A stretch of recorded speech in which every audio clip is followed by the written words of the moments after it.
राजभाषा विभाग, गृह मंत्रालय के माननीय सचिव परम आदरणीय श्रीमती अंशुली आर्य जी, आज के इस कार्यक्रम की मुख्य अतिथि, नगर राजभाषा कानून समिति के अध्यक्ष परम आदरणीय श्री संजय कुलश्रेष्ठ सर,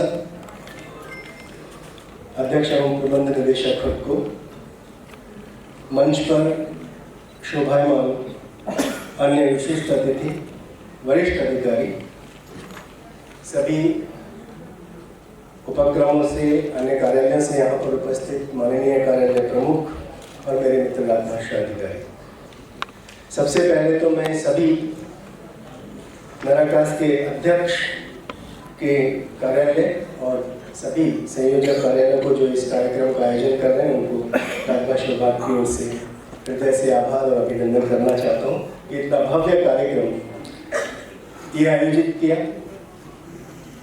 पिछले से ये बेहतर, इससे अगला बेहतर होगा, ऐसा हमारा पक्का विश्वास है और हम ये देखते भी आ रहे हैं। राजभाषा हिंदी के विकास, उसकी प्रगति और उसके उत्तरोत्तर प्रयोग को बढ़ाने में सभी सदस्य कार्यालयों को साथ लेकर चलने में जो अशोक जी जो भूमिका निभाते हैं वो वाकई सराहनीय है। राजभाषा विभाग के अनेक पुरस्कार, सम्मान इस नराकास को मिल चुके हैं, इस नराकास के सदस्य कार्यालयों को भी प्राप्त हो चुके हैं। इसके लिए भी मैं सबको बधाई देना चाहूँगा। कुछ शब्दों के माध्यम से अपनी बात संक्षेप में रख करके अपना स्थान ग्रहण करूँगा। किसी भी राष्ट्र में उसकी भाषा के विकास में, राजभाषा के विकास में 3 शब्द बहुत महत्वपूर्ण हुए। एक समाज, राष्ट्रीय समाज जब उस भाषा का प्रयोग करता है तो वो भाषा जरूर तरक्की करती है। दूसरा शिक्षा, जो भाषा शिक्षा में माध्यम के रूप में बनी रहती है वो भाषा बहुत आगे तक जाती है, आगे बढ़ती है। और तीसरा शासन, शासन और प्रशासन जिस भाषा में काम करता है वह भाषा राष्ट्रीय स्तर पे तो आगे बढ़ती ही है, अंतर्राष्ट्रीय स्तर पर भी आगे बढ़ती है। तो ये ट्रिपल एस, समाज, शिक्षा, शासन, तीनों में हिंदी का स्थान आप स्वयं देख सकते हैं। समाज, पूरा भारतीय समाज, भारत के बाहर भी जो भारतीय लोग रह रहे हैं वो हिंदी का प्रयोग करते हैं, आपस में बोलचाल के लिए, आपस में अभिव्यक्ति के लिए, जुड़ने के लिए।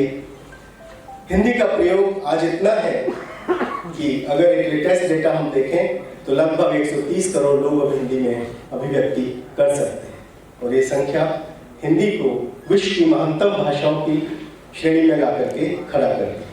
इसलिए अंतर्राष्ट्रीय स्तर पर भी यूनाइटेड नेशंस ऑर्गेनाइजेशन, अभी वहाँ की हमारी आधिकारिक भाषा हिंदी बनी नहीं है, लेकिन उसके बावजूद भी UNGA प्रोसीडिंग्स हिंदी में आती हैं। संयुक्त राष्ट्र का ब्लॉग हिंदी में है, संयुक्त राष्ट्र का एक्स ट्विटर हैंडल हिंदी में उपलब्ध है। यूनेस्को की 9 भाषाओं में से हिंदी स्थान बना चुकी है। शिक्षा के माध्यम के रूप में भी हिंदी का क्षेत्र में एक बड़ी भाषा है। आज भी लगभग 75% बच्चे इसके माध्यम के रूप में इस्तेमाल कर रहे हैं। खास क्षेत्र में भी वो माध्यम के रूप में इस्तेमाल में लाई जाती है। यानी आप देखेंगे अब तो इंजीनियरिंग में भी, मेडिकल में भी माध्यम के रूप में हिंदी और हमारी अन्य भारतीय भाषाएं बहुत आगे आई हैं। और शासन की भाषा के रूप में तो हम रोज देखते हैं संघ की राजभाषा के रूप में हिंदी का प्रयोग कितना बड़ा है। और ये उपलब्धि हम सब ने मिलकर के हासिल की है। आज सामान्य पत्राचार में हो, चाहे ईमेल में हो, चाहे सॉफ्टवेयर्स में हो, वेब पोर्टल्स पे हो, सोशल मीडिया पे हो, हिंदी दिखाई देती है। राजभाषा विभाग और भारत सरकार जब राजभाषा हिंदी के कार्यान्वयन की बात करते हैं तो हम एक ट्रिपल का मॉडल लेके चलते हैं। ऐसे तो 12 तरह की रूपरेखा आपके बीच में पहले राजभाषा विभाग के द्वारा उपलब्ध कराई गई है। मैं उसमें से 3 शब्दों का विशेष उल्लेख करना चाहता हूँ और वो है प्रशिक्षण, प्रयोग और प्रोत्साहन। जिनको हिंदी में लिखने में या बोलने में दिक्कत है, जिनको हिंदी नहीं है तो उनको प्रशिक्षण दें, और जिनको प्रशिक्षण मिल चुका है वो उसका प्रयोग करें, क्योंकि प्रयोग के बिना हम उन विषयों में अभी हिंदी को लाने में चुनौती अनुभव कर रहे हैं, जैसे वित्तीय, लेखा परीक्षा, ऑडिट, तकनीकी विषय, मूल वैज्ञानिक विषयों में अभी भी हमने वो स्थान, वो मुकाम, वो उपलब्धि हासिल नहीं की है जिसकी कि संविधान में और राजभाषा अधिनियम नियमों में परिकल्पना की गई है। और प्रोत्साहन, राजभाषा विभाग के स्तर से राजभाषा कीर्ति, राजभाषा गौरव पुरस्कार प्रदान किए जाते हैं। पुस्तक लेखन के लिए भी अधिकारियों को भी और हमारे विभिन्न संस्थानों को भी, नराकास के द्वारा भी बहुत सारे पुरस्कारों की योजना है जो दी जाती है, और सभी कार्यालय भी अपने स्तर पर करते हैं। तो प्रशिक्षण, प्रयोग, प्रोत्साहन और अन्य 3 शब्द कहकर के मैं अपनी वाणी को विराम देता हूँ। उन चुनौतियों की ओर भी उल्लेख करना चाहता हूँ इस सम्मेलन के माध्यम से, जिसके लिए हम बहुत कठिन परिश्रम भी कर रहे हैं। कंठ, कलम और कंप्यूटर, ट्रिपल क। हिंदी को हमें राजभाषा के उस स्थान पर पहुंचाना है जिस स्थान पर हिंदी बोली के स्तर पे पहुंची है, सहज, सरल, सुबोध।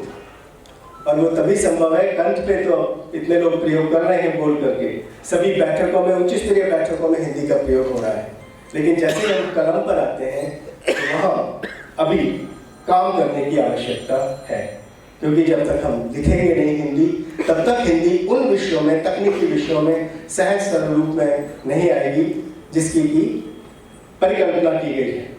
अनुवाद के माध्यम से भाषा थोड़ी बोझिल हो जाती है, इसलिए आज हम ये संकल्प यहाँ करें कि जो अगला हमारा स्तर है, सभी कार्यक्रमों में जब हम समीक्षा करते हैं नराकास की बैठकों में मैडम, तो कहीं 50, कहीं 100, 70% हिंदी में नोटिंग हो रही है, हिंदी में काम हो रहा है, लेकिन फिर भी ये देखने में आता है कि मूल वित्तीय विषयों में, मूल तकनीकी विषयों में, मूल वैज्ञानिक विषयों में अभी भी हमें बहुत कुछ करने की आवश्यकता है।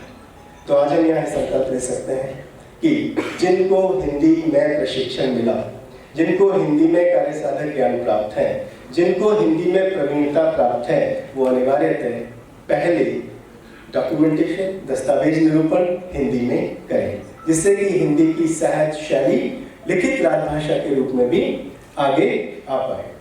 और कंप्यूटर पर यूनिकोड के माध्यम से अब काम हो रहा है, ईमेल बहुत हिंदी में लिखे जा रहे हैं, सॉफ्टवेयर्स में भी हिंदी है, लेकिन कुछ मॉड्यूल्स आज भी हमें अनेक सॉफ्टवेयर्स में हिंदी को लाने की आवश्यकता है। तो ये भी प्लीज संकल्प लें कि जब भी हम कोई सॉफ्टवेयर का मॉडिफिकेशन कराएंगे या नया बनवाएंगे तो हम ये अनिवार्य करेंगे, कॉन्ट्रैक्ट में ही एक क्लॉज रख देंगे कि वो दोनों भाषाओं में हो, ताकि हिंदी में भी इनपुट दे सके और आउटपुट भी ले सके। तो कंठ से कलम तक, कलम से कंप्यूटर तक प्रयोग का संकल्प लेते हैं, और मैं बहुत आदर के साथ एक बार सभी का अभिनंदन करते हुए अपनी वाणी को विराम देता हूँ।